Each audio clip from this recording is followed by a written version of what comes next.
Thinking about how far things have gone downhill since the financial crisis, the Great Recession in 2008.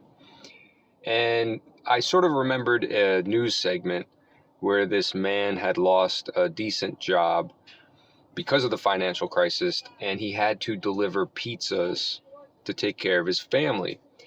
And back then, that was like unheard of. Like, it was so humbling that this man lost his job and supported his whole family delivering pizzas. Like, that was just unheard of. But then I also had this other thought that I was like, wait a second. That's insane that back then, like 15 years ago, somebody could literally just deliver pizzas and take care of their family. Because today, so many people have resorted to that. And that was even like before the pandemic. People were already delivering, doing Uber Eats and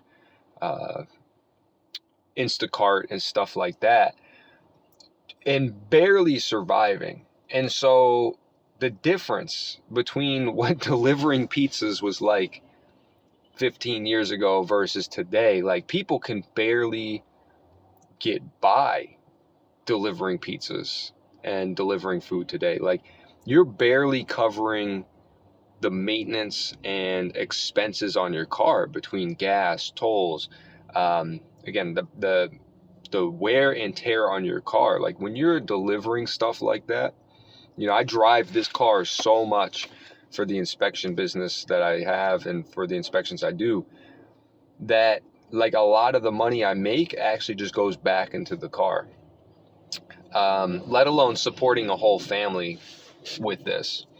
And so that was something that to me, it was really shocking. I mean, it was really eye-opening that, and I'm going to post the article in the description so you guys can go back and read it. But really look at that stark contrast, like how much of a difference. Like, you could literally support a family in 2008, 2009 by delivering pizzas. So if the economy exploded or imploded or whatever, just deliver pizzas. Today, the whole economy is people delivering pizzas. Like, all people do. And I think about it, I'm like, how do the people who buy the food even afford to eat it? Like, do they just deliver food and then like the day off they buy food? I mean, who's like ordering food all the time to be keeping these delivery drivers busy? To be fair, I think I've seen a decline in the use of Uber and food delivery services like that. It seems less of like a novelty. Like, I think when it was like at first kind of became reality, it was kind of crazy. It was like, well, I can just like order this food and it'll just show up and I didn't have to do anything. I can just like save time and keep working. It kind of made sense. And like the delivery fees and stuff were really cheap. And the way a lot of these tech companies work is like at the front of it, they'll kind of be like free. They're kind of burning like investors' money. But then eventually, right, the free runs out. Like, they kind of get you hooked onto using the app, hooked onto like, oh, how easy it is, right? Then all of a sudden they start slowly increasing the fees. It's less like freebies and more like, no, you're going to pay for it. Like, you want your food delivered, it's expensive. Like, not only do you pay delivery fees, service fees, but the actual items you're ordering are more expensive than if you go in store and order it. And so all that stuff compounds, and what would be like a $30 meal, if you walk to the place and picked it up yourself, could be like almost $50 off Uber Eats. So yeah, guys, I just wanted to talk about that, and just point out about how it was not that long ago, it was unheard of for people to be delivering pizza to support their family or doing food deliveries. But today, the entire economy is made up of these gig workers who's like, that's what they do just to survive. Like, not even to thrive, not to take care of a family, literally just to like pay their rent.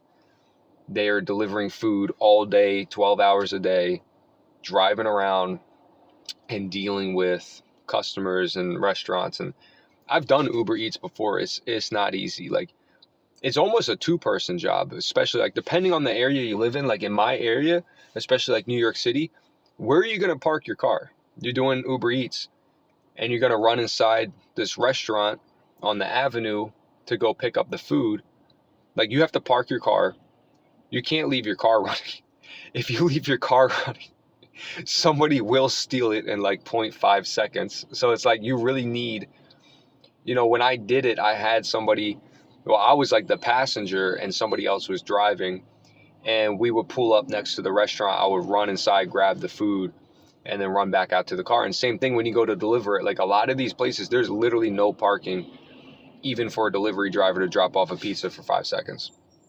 And then, yeah, I mean, listen, I feel for people who are doing like delivery and stuff like that. Like if you're in a pinch, it's not a bad like side income, but yeah, it's barely worth it with the expenses involved. And it's just dangerous. I mean, the more that you're out driving, the more chance you have for something to go wrong, the more chance you have for an accident to happen. I mean, when I was doing it, I got into so many like near misses. It was crazy. And actually, even when I was doing Instacart, it's like hanging out in the parking lot of a grocery store is dangerous. And again, like the more time you spend like loading and unloading your car in a parking lot, again, more like higher risk for things to happen. I actually had like the car behind me. I guess their parking brake went out while I was putting stuff in the car, and the car actually started moving forwards and almost rear-ended my car. So I had to get in and move it away before the car like crushed. It could have crushed my legs as I'm loading the car. But anyways, yeah, guys, what do you think? I mean, how did anybody that watches my channel like ever try to deliver pizzas during the financial crisis, and then just compare it to today? I'm interested to see what you guys think. Again, check out that article and just look how different things are from that last financial crisis compared to whatever this crisis that we're dealing with, which we won't even know what it is until maybe 5 years from now, when the government wants to give us the real numbers and let us know sort of what's really happening. I don't think we'll ever get the real numbers because the books are cooked, right? We can't even decide if we're in a recession, if we're in a depression. Like, we don't know what the hell is going on. Everything's good, right, guys? Job market's great, right? Inflation's down, right? So, hey, see you guys in the next one.